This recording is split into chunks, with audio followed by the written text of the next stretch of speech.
bagaimana COVID-19 merebak? Situasinya begini. Terdapat 4 watak dalam situasi ini, iaitu Ali, Bob, Chen dan Dewi. Ali telah dijangkiti COVID-19.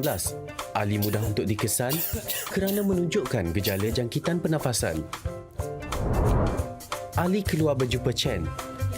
Mereka bersalaman. Peluang untuk Chen dijangkiti sangat tinggi. Chen juga berpotensi menjangkiti orang lain. Ali dan Chen mudah dikenal pasti melalui pengesanan kontak, dikuarantin dan dirawat. Dalam perjalanan Ali untuk berjumpa Chen, Ali terbatuk ke arah Bob dan berlakunya jangkitan COVID-19 kepada Bob tanpa disedari. Masalah di sini, bagaimana untuk mengesan Bob dan kontak Bob? Bob dan kontaknya tidak sedar yang mereka telah dijangkiti dan berpotensi menyebarkan COVID-19 kepada orang lain walaupun tidak bergejala. Jika Bob dan kontak Bob mula menunjukkan gejala COVID-19 dalam tempoh 14 hari, mereka wajib ke pusat saringan serta mendapatkan rawatan. Rantaian jangkitan COVID-19 dapat diputuskan. Dewi pula hanya duduk di rumah membeli barangan keperluan atas talian dan berkomunikasi dengan rakan melalui alat telekomunikasi. Jika Dewi keluar rumah dan tidak mengamalkan langkah-langkah pencegahan, Dewi juga mungkin mendapat jangkitan. Tempoh 14 hari merupakan inkubasi COVID-19. Langkah pencegahan yang boleh diambil adalah kerap cuci tangan dengan sabun dan air atau gunakan hand sanitizer. Jarakkan diri sekurang-kurangnya 1 meter daripada individu lain. Hadkan interaksi dengan orang lain, termasuk ahli keluarga atau rakan. Langkah-langkah pencegahan adalah penting untuk memutuskan rantaian jangkitan COVID-19.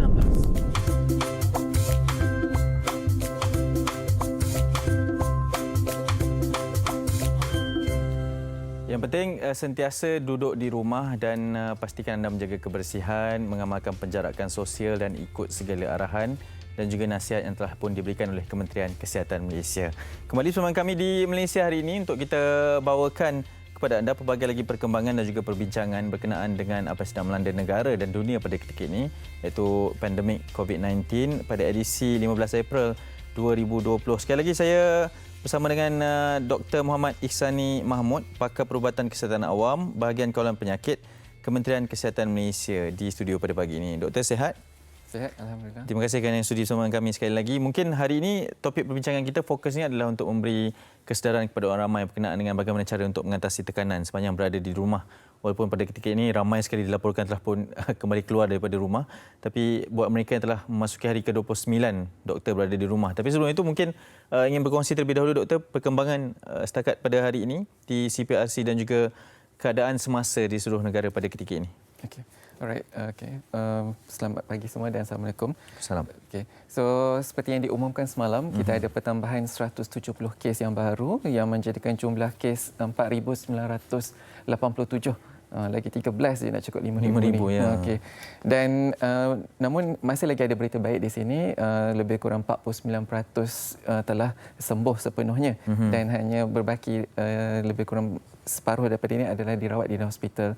Tapi masih lagi ada kematian dilaporkan, tapi melibatkan di kalangan golongan yang kategori warga emas dan juga mempunyai masalah komorbid. Illness itu yang menyebabkan lebih severe dari segi condition jangkitan yang dihadapi oleh mereka tersebut. Dan pada masa itu kita nampak lebih banyak kluster yang didapati hasil daripada siasatan lanjut berkenaan dengan COVID ini. Daripada kluster yang utama yang besar iaitu daripada Seri Petaling telah wujudnya sub-sub kluster yang bertaburan di seluruh Malaysia secara umumnya. So ini menjadikan makin banyak kita dapat maklumat dan makin banyak info kita lakukan. So selagi banyak siasatan kita dapat lakukan dan dapat saring dan kita dapat beri rawatan yang lebih cepat. Dan antara berita baiknya juga adalah sepatutnya diramalkan kita telah menjangkau 6,000 kes pada tarikh semalam, tetapi baru 4,987 kes yang telah pun dilaporkan. Jadi ininya kerana kepatuhan orang ramai juga untuk duduk di rumah. Jadi memasuki hari yang ke-29 hari ini, pastinya antara yang perlu diberi tekanan daripada pihak KKM juga saya percaya adalah berkenaan dengan kesihatan dari sudut mental. Apabila berada di rumah dalam tempoh sebulan, pastinya memberi kesan lah. Kita tak boleh nafikan lah sebab saya yang berada di rumah sehari dua pun ada satu perang mental dengan anak tu untuk bermain dengan anak. Jadi bagaimana sebenarnya nasihat yang disarankan oleh pihak KKM untuk berdepan dengan satu lagi isu ni apabila berada di rumah, bagaimana untuk memanfaatkan keadaan kita berada di rumah dan meluangkan masa di rumah itu, doktor? Okay, alright. So sebenarnya di rumah ni bukannya tempat yang lain, bukan tempat yang baru. Ya. Cuma sebelum ni rutin kita adalah masa di rumah tu mungkin rasa kurang sedikit berbanding di tempat di luar ataupun kita waktu bekerja. Dan kebanyakan masa kita peruntukkan di rumah hanya untuk berehat, makan dan tidur, dan esok pagi kita sambung rutin seperti kerja yang asal lah. Cuma bila ada perintah PKP ni memang perlu satu kemestian adalah untuk semua orang berada di rumah. Maka kita kena pindahkan segala rutin di luar tu, bawa semua ke dalam rumah. Untuk menghadapinya memang kita perlu satu proses adaptasi. Maksudnya kita nak menyesuaikan diri dengan keadaan tersebut bila berada di rumah. Dan saya percaya dah 28 hari tempoh dilalui sebelum ini dan masing-masing telah mula menyesuaikan diri dengan baik. Namun masih mungkin ada segelintir yang masih lagi dalam keadaan yang tertekan bagaimana nak menghadapinya. Namun banyak kita telah sarankan pelbagai aktiviti yang kita boleh buat ketika berada di rumah, seperti mengamalkan cara hidup yang sihat. Sebelum ni tak pernah bersenam, mungkin kita boleh bersenam sepenuhnya di rumah. Sebelum kita banyak bagi alasan tak sempat nak masa, tak cukup masa. Inilah masa kita gunakan sepenuhnya. Dan juga sebelum tak sempat memasak, ini masa kita boleh peruntukkan untuk memasak. Dan di samping itu banyak hobi-hobi yang kita boleh lakukan sebelum ini yang tergendala. Namun kita boleh peruntukkan, dan masa juga dengan ahli keluarga di mana kita dapat lebih mengeratkan lagi hubungan sesama ahli keluarga dan dapat melakukan aktiviti yang boleh menimbulkan keseronokan ketika melakukan aktiviti bersama yang sebelum ni mungkin kita rasa sukar untuk melaluinya. Doktor, betul lah itu memang tips yang diberikan, tetapi ada juga persoalan dan juga kebimbangan berkenaan dengan keadaan isi rumah yang terlalu padat. Maksudnya mungkin kawasan rumah itu agak sedikit kecil, sempit untuk keluarga yang ramai sekali bilangan ahli keluarganya. Dan mereka juga ialah dah sebulan ni, doktor. Jadi mungkin banyak aktiviti telah dilakukan bersama sampai dah tak tahu dah nak buat apa.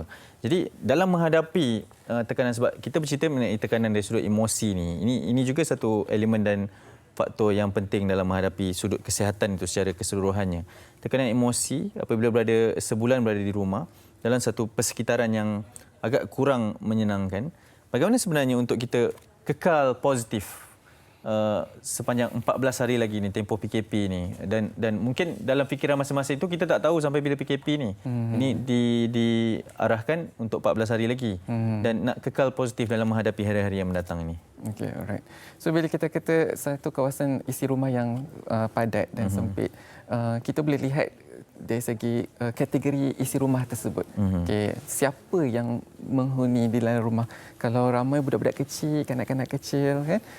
Ataupun semua golongan yang dewasa. So itu masih lagi bergantung kepada aktiviti yang macam mana kita nak lakukan. So kalau yang dewasa ni saya percaya mereka masih lagi boleh membawa diri sebenarnya. Betul. Dengan melakukan rutin seharian.